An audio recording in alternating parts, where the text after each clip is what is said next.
Hello student, हमने कल की वीडियो में बात किया था type of verb, type of verb के बारे में,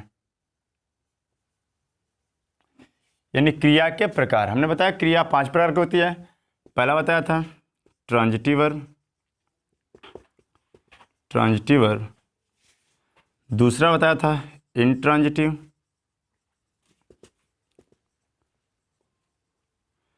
तीसरा बताया था हेल्पिंग वर्ब, चौथा लिंकिंग वर्ब, पांचवा फ्रेजल वर्ब। हमने टाइप ऑफ वर्ब किसे कहते हैं? जिस शब्द से किसी कार्य का करना या होना पाया जाए उसे वर्ब कहते हैं। वर्ब 5 प्रकार के होते हैं। पहला ट्रांजिटिव मीन्स होता है सकर्मक क्रिया, इंट्रांजिटिव मीन्स अकर्मक क्रिया, हेल्पिंग वर्ब मीन्स होता है सहायक क्रिया, लिंकिंग वर्ब मीन्स होता है संयोजन क्रिया, और फ्रेजल वर्ब मीन्स होता है वाक्यांश क्रिया। तो हमने ट्रांजिटिव वर्ब के बारे में बता दिया, ये सकर्मक क्रिया होती है।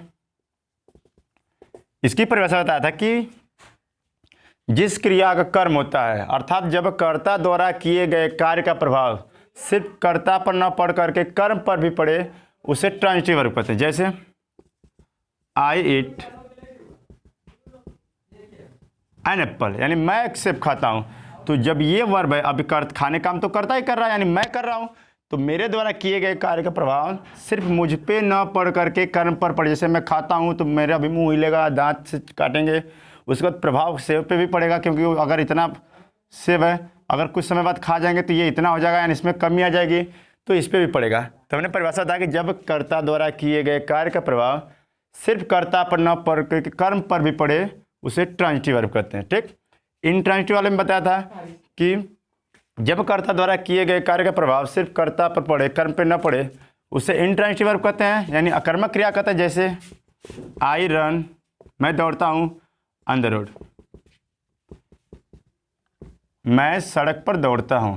तो जो दौड़ने का काम है वो तो मैं कर रहा हूं, लेकिन मेरे कर्ता द्वारा किए कार्य का प्रभाव सिर्फ मुझ पे पड़ रहा है, कर्म पे नहीं पड़ेगा। जैसे मैं दौड़ूंगा तो थकान मुझे महसूस होगी, सड़क पे कुछ प्रभाव नहीं पड़ेगा, इसलिए इंट्रांजिटिव वर्ब हो जाएगी। ठीक, तो फिर कल बताया था हेल्पिंग वर्ब किसे कहते हैं? हेल्पिंग वर्ब मीन्स होता है सहायक क्रिया। हेल्पिंग वर्ब की परिभाषा क्या बताया कि वे वर्ब जो मुख्य क्रिया के साथ मिलकर कार्य करे, उसे हम हेल्पिंग वर्ब बोलते हैं। जैसे आई एम टीचिंग यू, मैं तुम्हें पढ़ा रहा हूँ। तो ये वाली जो वर्ब है मेन वर्ब, लेकिन ये जो उसके साथ मिलकर कार्य कर रही है हेल्पिंग वर्ब है। दूसरा जैसे रहेगा you are watching video,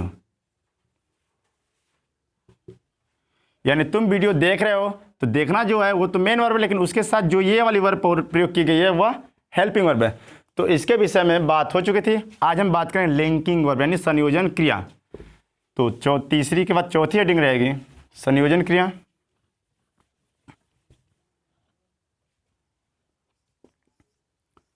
linking verb means होता है संयोजन क्रिया।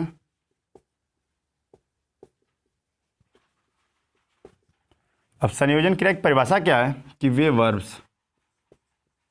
वर्ब जो किसी नाउन या प्रोनाउन, वे वर्ब जो किसी नाउन या प्रोनाउन को जोड़ती है,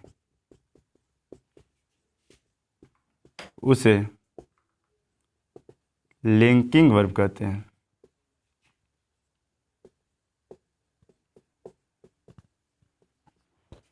ये हो गया लिंकिंग वर्ब। क्या होते हैं कि वे वर्ब जो किसी नाउन या प्रोनाउन को जोड़ती है, उसे लिंकिंग वर्ब कहते हैं। जैसे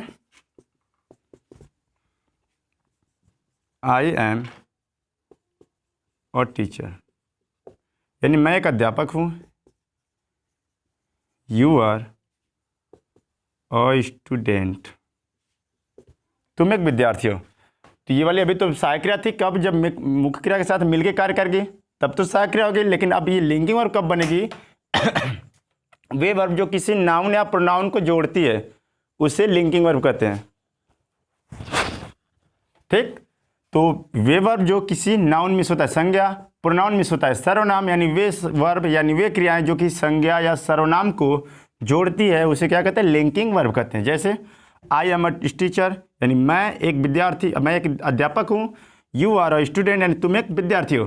तो जो आई है ये प्रोनाउन है, और जो अ टीचर है ये पूरा हमारा नाउन है। ये प्रोनाउन है और ये नाउन है, और इन दोनों को जोड़ने के लिए जो वर्ब प्रयोग की जा रही है वो एम है, और ये क्या हो जाएगी, लिंकिंग वर्ब हो जाएगी। ठीक। दूसरे वाले में है यू आर अ स्टूडेंट यानी तुम एक विद्यार्थी हो। तो स्टूडेंट एक नाउन होता है और यू जो होता है वह प्रोनाउन होता है, और इन दोनों को जोड़ने का जो काम कर रही है वो क्या है, आर है। तो ये वाली वर्ब क्या बन जाएगी, लिंकिंग वर्ब। और यही यदि मुख्य क्रिया के साथ मिलकर कार्य करेगा, यानी यहाँ पे जैसे अगर लिखेंगे कि आई एम टीचिंग, ये देखिए मेन वर्ब है। जब यही सहायक क्रिया, जब यही वर्ब मुख्य क्रिया के साथ मिलकर कार्य करेगी यानी उसके साथ प्रयोग की जाएगी, तब इसी एम को क्या कहेंगे, सहायक क्रिया बोलेंगे। लेकिन जब ये किसी नाउन या प्रोनाउन को जोड़ेगी तब उसे क्या कहेंगे, लिंकिंग वर्ब यानी संयोजन क्रिया कहेंगे। तो इसके बाद वाले जो वर्ब है फ्रेजल वर्ब, फ्रेजल वर्ब पांचवी वर्ब है फ्रेजल वर्ब। मिस होता है वाक्यांश क्रिया, वाक्यांश क्रिया। फ्रेजल वर्ब किसे कहते हैं, वाक्यांश क्रिया किसे कहते हैं। इसकी परिभाषा है कि वे वर्ब यानी वे क्रियाएं जो किसी प्रीपोजिशन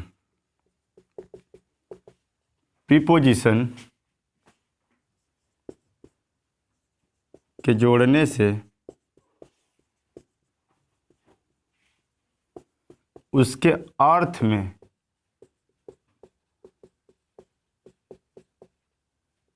परिवर्तन हो जाए उसे फ्रेजल वर्ब कहते हैं।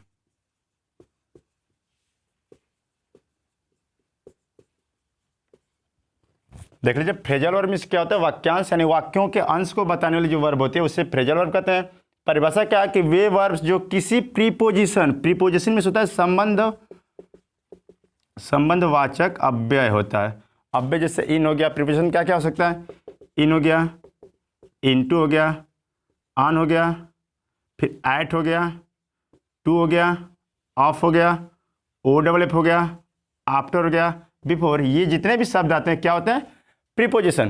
प्रीपोजिशन कहते किसे हैं कि वे शब्द, ये तो पार्ट्स ऑफ स्पीच होते हैं यानी शब्दों के खंड होते हैं, वे शब्द जो किसी नाउन या प्रोनाउन से पहले प्रयुक्त होते हैं और किसी दूसरे नाउन या प्रोनाउन के संबंध को बताते हैं उसे क्या कहते हैं, प्रीपोजिशन का। जैसे एक सेंटेंस देख रहे हैं प्रीपोजिशन का, the book is on the table.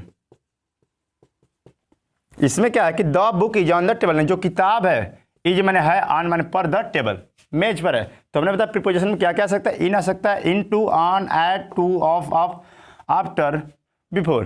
तो ये जितने भी शब्द होते हैं क्या होते हैं, प्रीपोजिशन। प्रीपोजिशन कहते किसे हैं कि वे शब्द जो किसी नाउन या प्रोनाउन से पहले आते हैं और किसी दूसरे नाउन या प्रोनाउन की विशेषता बताते हैं, उसके संबंध को बताते हैं। जैसे the book is on the table, यानी जो टेबल है हमारा, ये तो हमारा नाउन है, और इस नाउन से पहले जो ये प्रीपोजिशन ऑन प्रयोग किया गया है, टेबल पर है, तो क्या है, उसका संबंध बता रहा है किसी दूसरे नाउन को। तो ये जो ऑन है पर क्या है, तो कह रहे किताब है, यानी किताब है मेज पर है। तो the book is on the table में जो नाउन, ये भी नाउन है, ये भी नाउन है। प्रीपोजिशन का अर्थ क्या होता है कि वे शब्द जो किसी नाउन या प्रोनाउन से पहले प्रयोग किए जाते हैं और किसी दूसरे नाउन या प्रोनाउन की विशेषता को या उसके संबंध को बताते हैं उसे प्रीपोजिशन कहते हैं। तो ये किताब तो ये है, लेकिन कहाँ पे है, टेबल पर है। तो टेबल पर जो प्रीपोजिशन ऑन है वह एक ये बुक की विशेषता बता रहा है, उसके संबंध को बता रहा है कि किताब कहाँ पे। ठीक, तो हम बात करेंगे फ्रेजल वर्ब की। ये तो प्रीपोजिशन हो गया। फ्रेजल वर्ब में बताया कि वे वर्ब जो किसी प्रीपोजिशन के साथ या के जोड़ने से उसके अर्थ में परिवर्तन हो जाता है या हो जाए। जैसे हमने बोला कीप, या तो देख लीजिए गिव माने क्या होता है, देना होता है।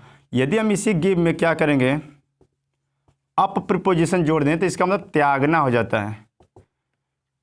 टेक मीन्स क्या होता है, लेना होता है। और इसी यदि टेक में अगर हम ओ एफ जोड़ दें तो उतारना हो जाएगा। तो ये वाला जो सब जुड़ रहे हैं, अप हो गया, आप हो गया, ये तो प्रीपोजिशन है। तो फ्रेजल वर्ब की परिभाषा बताया कि वे वर्ब जो किसी प्रीपोजिशन के जोड़ने से उसके अर्थ में परिवर्तन हो जाता है उसे क्या कहते हैं, फ्रेजल वर्ब कहते हैं। जैसे एग्जाम्पल देख लीजिए, ही इज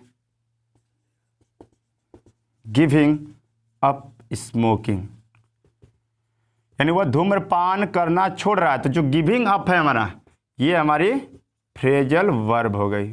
ठीक, तो ये हो गया टाइप ऑफ वर्ब के बारे में, पूरा इंट्रोडक्शन खत्म हो गया, पूरा परिभाषा भी हो गई। तो आज के लिए इतना ही, मिलते हैं नेक्स्ट वीडियो में।